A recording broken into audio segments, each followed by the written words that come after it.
துதியின் உடை. கிறிஸ்துவுக்குள் பிரியமானவர்களே, துதியின் உடையை குறித்து சகோதரி நான்சி என்ன சொல்கிறார்கள் தெரியுமா? சில ஆண்டுகளுக்கு முன்பு கிறிஸ்தவ தலைவர்களின் கூட்டத்தில் நான் உடைந்த ஒரு அசாதாரண நேரத்தை அனுபவித்தேன்.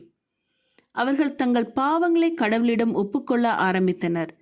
மேலும் பலர் தங்கள் பாவங்களை முழு குழுவிற்கும் முன்பாக பகிரங்கமாக ஒப்புக்கொண்டனர். முதலில் மக்கள் தங்கள் பாவங்களுக்காக வருந்தவும் வருத்தப்படவும் தொடங்கிய போது சூழ்நிலை ஒரு விதமான கனமாக இருந்தது. ஆனால் அடுத்த 2 நாட்களில் மக்கள் பாடத் தொடங்கினர். ஒரு வழிபாட்டுத் தலைவர் பாட வேண்டிய நேரம் இது என்று சொன்னதினால் அல்ல, அது இயேசுவின் மீதுள்ள நன்றியினாலும் அன்பினாலும் தான். ஏசாயா 61 அதிகாரம் 3 உள்ள வார்த்தைகள் அந்நாட்களில் உண்மையாக இருந்தன.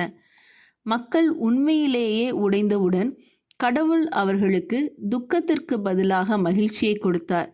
அவர் அவர்களுக்கு ஒடுங்கின ஆவிக்கு பதிலாக துதியின் உடையை கொடுத்தார். புதிதாக தூய்மைப்படுத்தப்பட்ட அந்த இருதயத்திலிருந்து வெளிப்பட்ட இசை நான் கேட்டதிலே மிகவும் அழகானது. நீங்கள் உண்மையாய் கடவுளை ஆராதிக்க விரும்பினால் உங்களுக்கு ஒரு ஆராதனை குழுவோ அல்லது சிறந்த உபகரணங்களோ தேவையில்லை. ஆனால் உங்களுக்கு தேவைப்படுவது ஒரு உடைந்த மனம் திரும்பிய இருதயம். ஜெபம் செய்வோம். எங்கள் அன்பின் பரமபிதாவே, தேவனை கேட்கும் வழிகள் நொறுங்குண்ட ஆவிதான். தேவனே, நொறுங்குண்டதும் நறுங்குண்டதுமான இருதயத்தை நீர் புறக்கணியீர்.